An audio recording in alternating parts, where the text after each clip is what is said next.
자, 봅시다. 우리 이제 특강 겸 첫 번째, 두 번째 수업을 잘 들었던 친구들은 고어 읽는 거를 나랑 다 같이 봤는데 중간에 들어와서 고어 읽는 방법을 나랑 같이 수업을 하지 못했거나 혹은 수업을 했는데도 불구하고 고전시를 읽는 게 너무너무 어려워요 하는 친구들을 위해서 짧게 특강을 하나 준비했어요.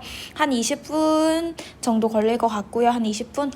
뭐 길면 30분 정도 걸릴 것 같고, 이게 마지막이 아니라 가능하면 일주일에 하나씩 이런 식으로 1탄, 2탄 해서 계속 올려줄 거니까 여러분이 이거 시간 별로 안 걸리잖아. 너는 요새 집에서 하는 일도 없지? 그치? 그러니까 이거 보면서 조금 훈련을 했으면 좋겠고, 지금 당장 읽힌다 하는 친구들도 가능하면 하셨으면 좋겠습니다. 먼저 자료는 이제 첨부 파일에 업로드를 해 두었고요. 인쇄를 해서 보면서 같이 하시면 될 것 같아요. 자, 일단 봅시다. 내가 먼저 어휘부터 중요한 어휘들을 조금 표시를 할 거예요. 지금 이 색으로 필기를 하는 게 이제 어휘들. 여러분이 외워야 되는 어휘들을 이 색깔로 표기를 하게 될 거고, 여러분은 내가 다 하고 나면은 오른쪽에 어휘 정리라는 칸이 있죠. 거기에 내가 오늘 정리해준 어휘들을 한번 쭈루룩 쓴 다음에 암기하려고 노력하는 시간이 반드시 필요합니다. 여러분이 고전시가 읽히지 않는 거는 뭐 여러 가지 이유가 있겠지만 가장 큰 거는 아무래도 어휘가 약하기 때문이니까 어휘는 반복해도 해도 중요한 부분이야. 그러니까 내가 표시하는 어휘들은 반드시 외울 것. 그 다음에 이제 해석 같은 경우에는 그냥 검은색으로 해석을 진행하게 될 거고요. 그 다음에 내가 이제 파란색으로 쓰는 경우가 있을 거예요. 이렇게 파란색으로 필기를 하게 되는 거는 고어를 읽는 법을 파란색으로 필기를 하게 될 거니까 뭐 이런 식으로 알아두시면 되겠고요. 맨 첫 번째 거부터 읽어봅시다. 근데 얘들아, 기본적으로 고어를 읽기 전에 여러분이 머릿속에 들어야 되는 거는 첫 번째 무조건 발음대로. 이게 눈으로 볼 때는 애들아 잘 모를 수 있어. 너희가 눈으로만 보려고 하지 말고 입 밖으로, 지금 집이니까 할 수 있잖아. 입 밖으로 소리를 꺼내면서 해보면 충분히 읽히는 부분들이 있을 거예요. 즉 발음대로라는 거는 이어적기가 되어 있다라는 뜻인데 이 이어적기에 대해서는 읽으면서 한번 해볼게요. 그 다음에 두 번째로는 이제 가장 많이 나오는 게 이렇게 생긴 이걸 우리가 앞으로 아래아라고 부를 거죠. 이렇게 생긴 친구가 나올 건데 얘는 기본적으로는 아로 바뀌고요. 아 다음에는 으로 바뀌는 경우가 제일 많아요. 근데 무조건 이 두 가지 경우만 있는 건 아니고 오로 바뀌기도 하고 어로 바뀌기도 하고 등등등 여러 가지 경우가 있기 때문에 너무 무조건 무조건 이렇게 생각을 하지 말고 여러 가지를 넣어서 그냥 여러분이 잘 읽히는 대로 뭔가 발음상 했을 때 이게 뭔가 뜻이 맞는 것 같아 하는 식으로 조금 감을 이제 느껴야 되는 거거든요. 한번 봅시다. 자, 읽어봅시다. 춘산에 눈 녹이는 바람. 여기까지는 괜찮지? 여기까지 읽었어 우리 지금. 춘산에 눈 녹이는 바람이라고 했는데 일단 얘들아 여기를 너희가 녹이는 이라고 쓸 수 있을 거예요. 그럼 여러분이 여기서 보여야 되는 건 두 가지야. 여기서 첫 번째는 지금 이어적기 된 거 보이죠? 여기 있는 받침 기억이 뒤로 넘어가서 이어적게 된 거 보일 거고요. 두 번째는 아래 아가 뭘로 바뀌었냐면 으로 바뀌는 경우가 있구나 라고 보일 거예요. 자, 그 다음에 그 옆에 보면은 바람이라고 나오는데 여기서의 바람을 보면 또 우리가 알 수 있는 게 뭐냐면은 아래 아가 뭐로 바뀌었다? 아로 바뀌었다 라고 하는 거 알 수 있죠. 이런 식으로 아래 아는 아 혹은 으로 바뀌는 경우가 가장 많다라고 생각을 하시면 될 것 같고요. 그 다음에 얘들아 춘산이라고 나왔네. 여러분 앞으로 춘자를 보면 항상 들어야 되는 생각은 봄이라는 계절이 생각이 드셔야 되죠. 기본적으로 여러분 추나 추동 같은 경우에는 암기를 하고 계셔야 돼요. 이게 바로 사계절이죠. 봄, 여름, 가을, 겨울이라고 해가지고 이 추나 추동 정도는 외우고 앞으로 이런 글씨가 나오면 계절이 나왔구나 라는 건 알 수 있으면 좋겠어요.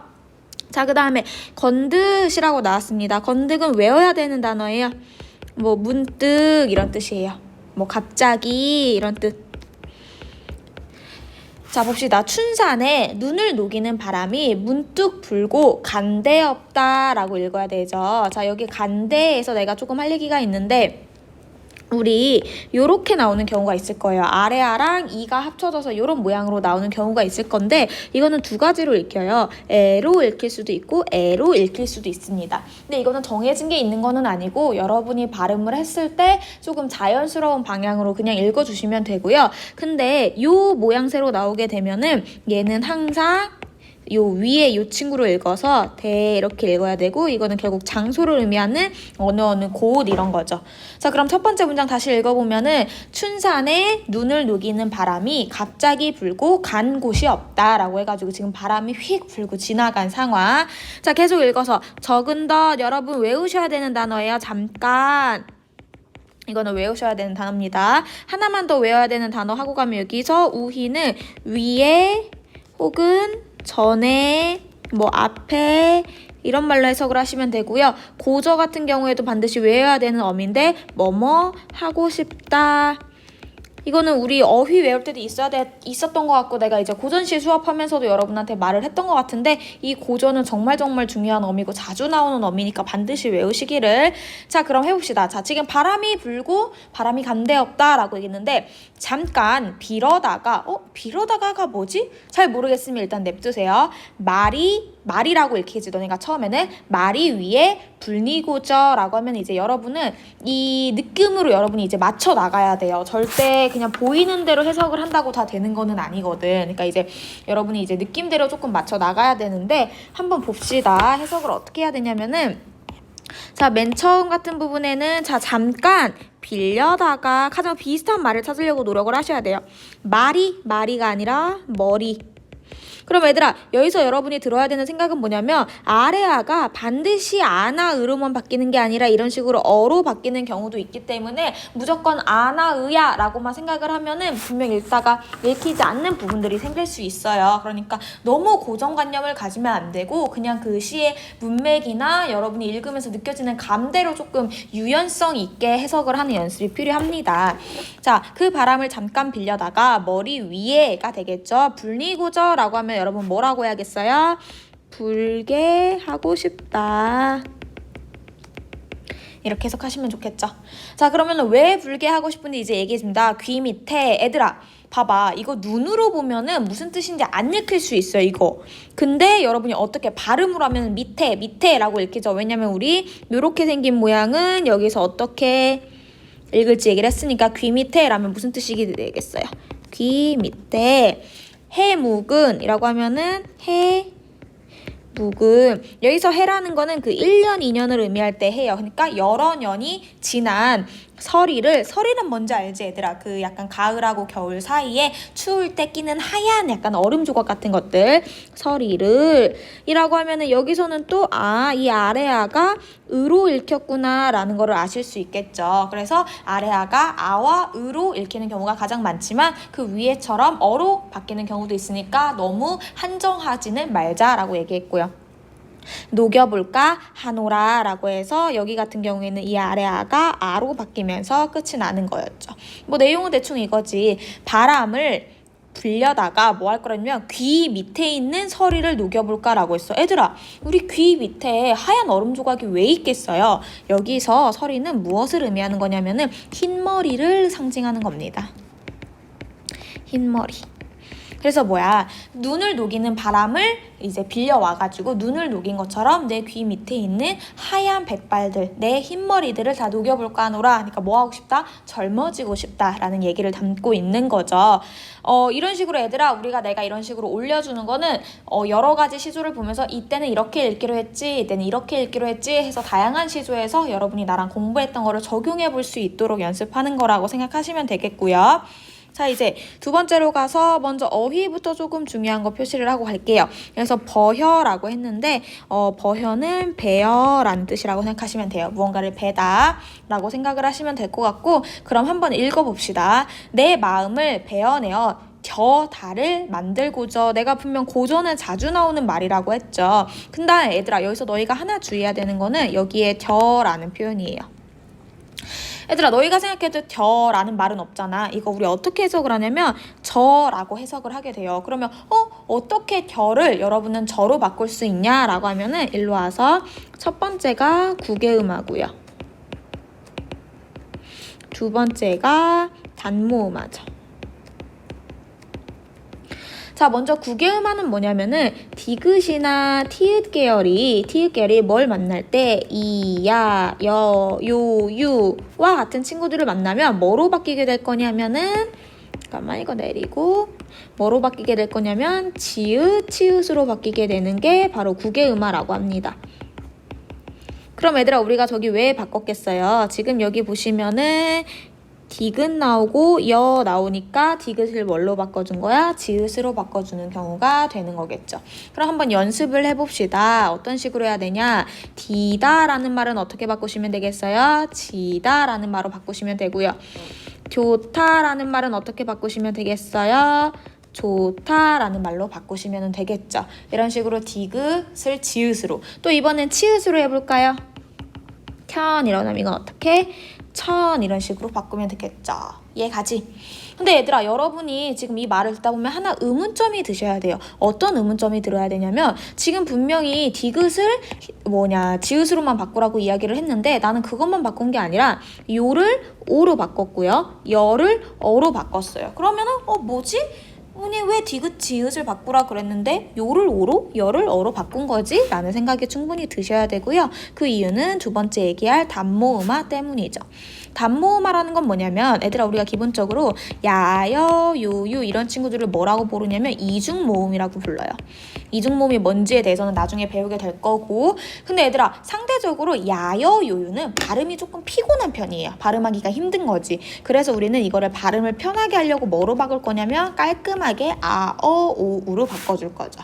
그러면은 우리가 여기서 왜 요가 오로 변했는지 알겠죠? 구개음화 플러스 뭐까지 단모음화까지 일어난 상황이다 라고 생각을 하시면 될 것 같아요. 여기도 마찬가지죠. 구개음화 일어났기 때문에 디귿이 지읒으로 바뀌었고요. 단모음화 일어났기 때문에 여가 어로 바꿔서 저라고 읽는 거죠. 다시 한번 해석하면 내 마음을 베어내어 저 달을 만들고 싶다라고 하는 거죠.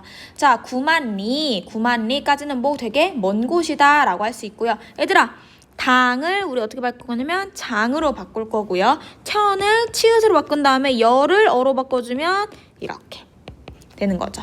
그럼 얘들아 여기서 천자는 무슨 천자냐면은 많은 경우에 천은 하늘을 의미하죠. 그 다음에 여기서 장은 긴 장자라고 해가지고 구만리 아주 길고 긴 하늘에 번듯이 걸려 있어. 누가 번듯이 달이 걸려 있어서 고운님 내가 사랑하는 그 예쁜님 계신 곳에 가서 비추어나 보리라 라고 해가지고 달이 돼서 님이 계시는 곳에 가서 비추고 싶다 라고 하는 걸로 내용은 별로 어렵지 않았죠. 이 작품에서는 물론 어휘, 배어라는 어휘와 고저라는 어휘도 중요하지만 구개음화와 단모음화가 동시에 일어나는 모습을 여러분이 꼭 한 번은 봤으면 해서 넣은 문제고요. 그 다음에 이제 밑으로 내려가 봅시다. 이제 세 번째 시조죠. 한번 보시면 한번 읽어봅시다. 한 손에 여기까지는 어렵지 않을 거고요. 막대 잡고 얘들아 이거랑 이거 중에 당연히 어떻게 읽어야겠어요? 여기가 더 가능성이 있겠죠. 한 손에 막대를 잡고 그 다음에 두 번째로 중요한 게 이 또라는 부분이에요. 얘들아 옛날에 이 고전어를 보면 앞으로 이런 식이라던가 이런 식으로 쓰여있는 글자들이 많이 있을 거예요. 이거를 우리가 뭐라고 부르냐면은 어두, 자음, 군이다 라고 불러요. 어두, 단어, 두는 머리. 그러니까 단어가 시작할 때 자음이 한 개가 오는 게 아니라 여러 개가 온다 라고 해가지고 어두자음군이라는 이름으로 부르는데 우리 이거 무조건 어떻게 할 거면요. 맨 뒷소리를 된 소리로 바꾸시면 돼요. 자, 무슨 말이냐 한번 바꿔봅시다. 여기서 맨 뒷소리는 디귿이니까 얘를 된 소리로 바꾸면 쌍디귿이 되는 거고요. 여기서 맨 뒷소리는 디귿이니까 얘를 바꾸면 쌍디귿이 되는 거고요. 여기서 맨 뒷소리는 기역이니까 얘를 바꾸면 쌍기역 이런 식으로 바꾸자라는 얘기지. 이해 갈까? 그러면은 예시를 하나 한번 연습을 해봅시다. 이거는 어떤 식으로 바꾸시면 되겠어요? 깨우다 이렇게 바꾸면 될 거고요. 이건 어떻게 바꾸면 되겠어요? 뜻 이런 식으로 바꾸면 된다는 얘기지. 할 수 있겠니? 또 이거는 어떻게 바꿀 거냐면 이런 식으로 바꾸면 된다는 얘기입니다. 그럼 가서 보면은 한 손에 막대를 잡고 또 한 손에는 가시를 쥐고, 여기까지 어렵지 않죠? 자, 늙는 길을 가시로 막고 오는 백발을 막대로 치려더니, 얘들아 계속하는 얘기지만 지금 아래아가 뭘로 가장 많이 바뀌고 있어요? 으로 많이 바뀌고 있고요. 위에서는 아로 바뀌는 모습. 그러면 아래아가 아나 으로 바뀌는 게 가장 많다는 말은 맞는 말이었구나 라고 생각할 수 있겠죠. 자, 백발이 제 먼저 알고 지름길로 오더라 라고 해요. 얘들아, 지름길이라는 거를 그냥 눈으로만 보고 있으면 저게 뭔 소리지 싶을 수 있어요. 그래서 제발 발음으로 해보라는 거야. 백발이 제 먼저 알고 지름길로 오더라. 지름길? 지름길? 뭐냐면 지름길을 의미하는 겁니다. 지금 당장은 생각하기 어려워도 이런 식으로 뭔가 발음상으로 생각하다 보면 비슷한 현대어풀이로 빠질 수 있는 경우가 굉장히 많기 때문에 눈으로만 보려고 하지 말고, 안 읽히는 경우에는 조금 입으로 발음을 해보는 연습이 여러분한테는 반드시 필요하다고 생각을 하셔야 돼요. 알겠지? 자, 그러면 이제 네 번째 작품을 한번 봅시다. 자, 눈 맞아. 얘들아, 그러면 이거를 그냥 발음대로 읽으면 맞아인데 이렇게 쓰는 게 아니라 원래는 어떻게 써야 되는 거예요? 이어 적게 된 거니까 이렇게 쓰는 거구나 라는 생각이 드셔야겠죠. 여기 지읒이 빠졌네. 휘어진 대를 뉘라셔 라는 거는 얘들아 앞으로 많이 나올 거예요. 뉘라셔 라는 표현이 많이 나올 텐데 누가 라고 생각을 하시면 돼요. 누가 라고. 그럼 눈 맞아 휘어진 대를, 일단 얘들아 여기서의 대는 이렇게도 해석을 할 수 있고 이렇게도 해석을 할 수 있는데, 여기서의 대는 대나무를 상징하고 있습니다. 그렇기 때문에 이쪽으로 읽으시면 되고요. 눈을 맞아서 휘어진 대나무를 누가 굽다고 하던가, 굽다 턴고라고 하는 거는 굽다고 하던가 이렇게 되면 되죠. 굽을 절이면, 일단 굽을 여기도 이어 적게 된 거죠. 소리 나는 대로 쓴 거니까 이렇게 써주셔야 되고요. 그 다음에 얘들아, 절이라는 글자도 굉장히 앞으로 많이 나올 텐데 대부분의 경우에 절자가 나오면 절개를 의미한다라고 생각하시면 돼요. 그래서 절개라는 건 뭐를 자른다 할 때 그런 절개가 아니라 굉장히 곧고 강한 뭔가 의지 같은 느낌이라고 생각을 하시면 돼요. 뭔가 변함없는 충성, 변함없는 마음, 이런 식으로 생각을 하시면 되고요. 계속 굽을 절개였으면은 눈 속에 풀을 쏘냐라고 하는데, 여기서도 우리 고어 읽는 법이 하나 있어요. 자, 여기 보면은 이거 우리 해석할 때 어떻게 할 거냐면 풀을 쏘냐라고 할 거죠. 그럼 뭐가 변했냐? 으가 우로 변하는 현상이 일어났어요. 우리 이거를 으가 우로 변하는 현상을 뭐라고 이야기할 거냐면은 원순모음화라고 이야기를 할 겁니다. 자, 얘들아, 으를 지금 집에서 발음을 해보시면 으는 입이 옆으로 길게 뻗어지는 평순모음이라고 이야기를 합니다. 근데 여러분이 지금 집이니까 한번 발음을 해봐요. 우를 발음하면 혹은 오를 발음하면 입이 동그랗게 오므려지는 원순모음이 돼요. 그래서 우리는 어느 경우에 미음, 비읍, 피읍이 으를 만나면 어떻게 바꿀 거냐면 무, 부, 푸 이런 식으로 바꾸게 되죠. 그래서 물은 물로, 부는 부로 이런 식으로 바뀌게 되는 게 원순모음화라고 하는 거고요. 여기도 마찬가지로 원순모음화가 일어났기 때문에 프가 푸로 바뀌었다라고 생각하시면 돼요. 그럼 얘들아, 내가 조금 고난도 문제를 한번 내볼게. 얘를 어떻게 읽어야 될까요? 우리 얘를 어떻게 읽을 거냐면요. 부처라고 읽을 거야. 여기에는 무려 3가지 방법이 있어요. 맨 먼저 으가 우로 변한 거니까 원순모음화를 적용해야겠다. 그 다음에 티읕을 치읓으로 바꾼 거, 이거 뭐예요? 국외음화가 적용돼야겠구나. 마지막 열을 어로 바꾼 거 뭐예요? 단모음화까지 진행이 됐구나 라고 해가지고, 이런 식으로 고전어 읽을 때는 내가 오늘 이제 수업해주는 그런 여러 가지 방법이 함께 쓰여서 뭔가 이렇게 결합되고 융합돼서 쓰이니까 오늘 내가 이 특강에서 얘기해주는 거를 잘 기억을 하시면 좋겠다. 그리고 적용해 보려는 연습을 하셔야 된다라는 거고요. 자, 아마도 세한고절은 애들아 잘은 모르겠지만 세한고절의 뜻은 정확히 몰라도 절자가 나왔다는 건 뭘 의미하는 거야? 절개죠. 절개를 의미하는 거니까 뭔가 긍정적인 게 되겠죠. 절개는 항상 긍정으로 빠지니까요. 그 다음에 얘들아 이거 어떻게 읽어야 돼? 우리 조금 전에 위에서 배운 건데요. 이렇게 나오면은 얘 어두자음군이라고 해서 뭘로 바꾸자 그랬냐면 된소리로 바꾸자고 이야기를 했죠. 그러면 너 뿐인가 하노라 이런 식으로 읽히면 되겠죠. 자, 4번째 거까지 다 됐고 5번째 거 한번 봅시다. 자, 얘들아, 먼저 까마귀는 잘 읽힐 거고, 이거 우리 어떻게 읽어야 된다고? 된 소리로 바꿔야 된다고. 어떻게? 싸. 그러면은 너네 어떻게 읽을 수 있을 거냐면은 싸우는 이라고 해석하실 수 있을 거예요. 뭐 조금 싸우는 이라고 하긴 하지만 까마귀가 싸우는 고래. 얘들아, 골자는 두 가지 정도의 뜻으로 쓰여요. 한자를 알면 더 좋기는 한데 골자는 두 개인데 하나는 골짜기라는 의미가 되고요. 하나는 그 백골이라고 할 때 뭔가 뼈를 의미하는 골자가 있어요. 근데 여러분이 대충 봐서 뭔가 문맥이 장소를 의미하는 것 같다라고 하면 이쪽으로 가시면 되고요. 이게 뭔가 사람의 신체라던가 사람하고 관련됐다 혹은 백골이라고 나온다라고 하면은 뼈로 해석을 하시면 되겠죠. 자, 까마귀가 싸우는 골짜기에 백로야 가지 마라 라고 했어요. 백로야 가지 마라. 성낸 까마귀가, 여기서 성낸다라는 거는 화가 난 이란 뜻이죠. 화가 난. 여기도 뭐가 일어나야 되냐면은 이거를 셩이라고 읽지 않고 우리 어떻게 읽을 거냐면 성이라고 읽죠. 뭐 때문에? 단모음화 때문에. 자, 화가 난 까마귀가 흰빛을, 누구의 흰빛이겠어요? 백로의 흰빛을 세우나니. 세우나니는 외워야 될 것까지는 아니에요. 외워야 될 것까지는 아니고 여기서는 뭔가 시샘하다, 질투하다의 의미를 가지고 있어요.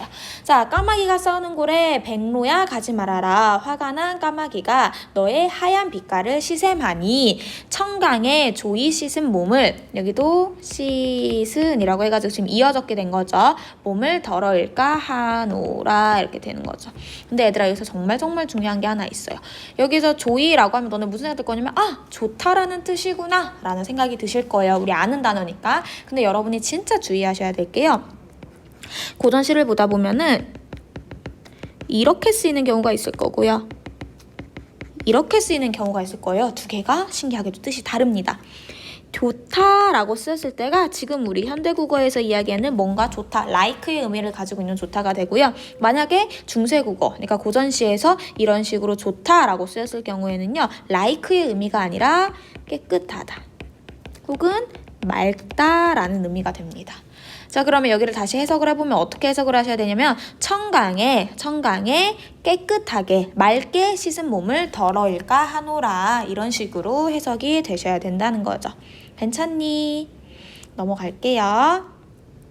자, 이제 마지막입니다. 여기까지만 하면 오늘은 끝이고 내가 앞으로 자주자주 이렇게 고어를 해석하는 거를 올려줄 테니까 잘 안 되는 친구들은 좀 지속적으로 봤으면 좋겠어. 한번 봅시다. 일단 어휘부터 보시면은요, 먼저 그리다 라는 말은 그리워하다로 여러분이 해석이 되셔야 되고요.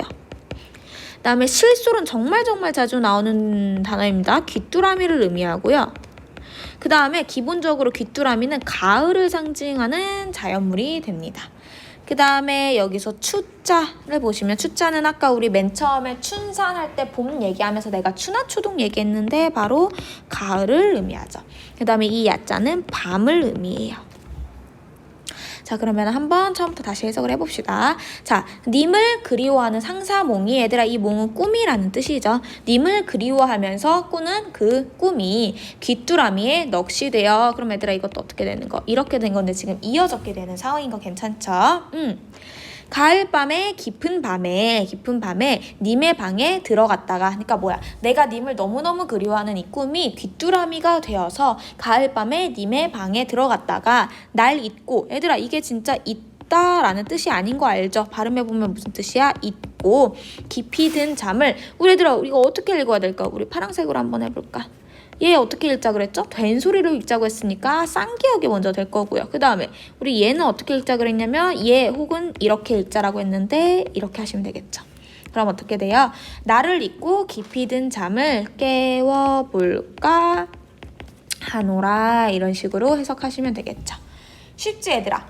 지금 여기 나오는 거를 100% 해석할 수 있는 친구들은 아마 모의고사는 조금 어려울지 몰라도 우리 그 고압축 교재에 있는 정도의 시들을 해석하는 데는 큰 어려움을 겪지는 않을 거예요. 다만 이렇게 말로 해도 여러분이 여러 번 하지 않으면은 사실 이게 적응이 잘 안 되는 거거든. 그러니까 이것도 잘 연습을 하시고, 또 내가 오늘 중요하다고 한 단어들은 여러분이 앞으로 정말 많이 볼 단어들이니까 반드시 따로 외워주셨으면 좋겠고요. 내가 앞으로 이런 식으로 올려주는 고어 특강을 좀 지속적으로 보고 따라해서 고전시 읽는 법이 늘었으면 좋겠습니다. 여기까지 수고했어요. 단어는 꼭 정리해서 읽어보세요.